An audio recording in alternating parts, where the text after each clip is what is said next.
చూడకుండా సత్యం రామారావు ఇస్తుంది వీడియో నేను చేస్తాను.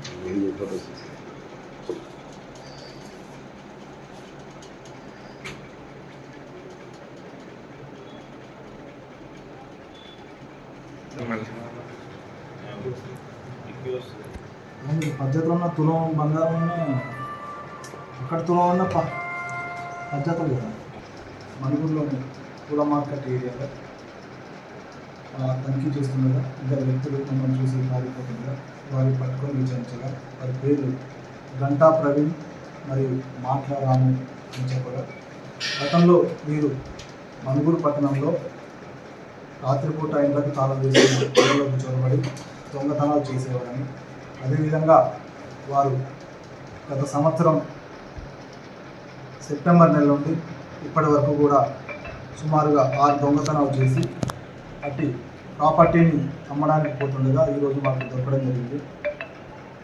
దాంట్లో గంటా ప్రవీణ్ అనే వ్యక్తి ఇంతకుముందు మణుగూరులో 15 కేసుల్లో ముద్దాయిగా ఉన్నాడు. ఆ 15 కేసులు కూడా అన్నీ కూడా దొంగతనం కేసులే. ఇంతకుముందు జైలుకు వెళ్ళొచ్చి జీవితం గడిపిన వాడే. అదేవిధంగా మాట్లారాము అనే వ్యక్తి కూడా ఇంతకుముందు 2 కేసులు నిందితుడిగా ఉన్నాడు. వీరు ఇరువురు కలిసి గత నెల అనగాలంటే గంటా ప్రవీణ్ ఒక్కడే గత సంవత్సరం సెప్టెంబర్ నెలలో ముత్యాలమ్మ నగర్, అదేవిధంగా డిసెంబర్ నెలలో సమితి సింగారం, ఫిబ్రవరి నెలలో ఈ సంవత్సరం ఫిబ్రవరి నెలలో అశోక్ నగర్ మరియు శివలింగాపురం, అదేవిధంగా గత నెలలో సాయినగర్ మరియు సుందరాయి నగర్లో 6 కేసుల్లో సుమారు 22 తులాల బంగారు ఆభరణాలు మరియు 80 తులాల సిల్వర్ ఆర్నమెంట్స్ను దొంగిలించడం జరిగింది. దానిలో భాగంగా ఈరోజు వారి ఇరువు వద్ద నుంచి మేము 10 తులాల బంగారు ఆభరణాలు మరియు 80 తులాల సిల్వర్ ఆర్నమెంట్స్ను రికవరీ చేసుకొని అరెస్టు చేసి రిమాండ్కు పంపించడం జరుగుతుంది. అదేవిధంగా ఈ కేసుల్లో ఇంకొక 2 వ్యక్తులు పరారీలో ఉన్నారు.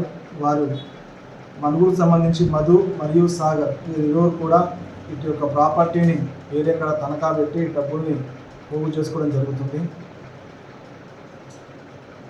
కావున ఈ గంటా ప్రవీణ్ అనే వ్యక్తి మణుగూరులో ఇప్పటి వరకు 21 కేసులు నిందితులుగా ఉన్నారు. ఇతని మీద ముందు కూడా పై అధికారుల ఆదేశానుసారం పీడీ యాక్ట్ పెట్టి ఇతనికి జైలు పంపించడం జరుగుతుంది.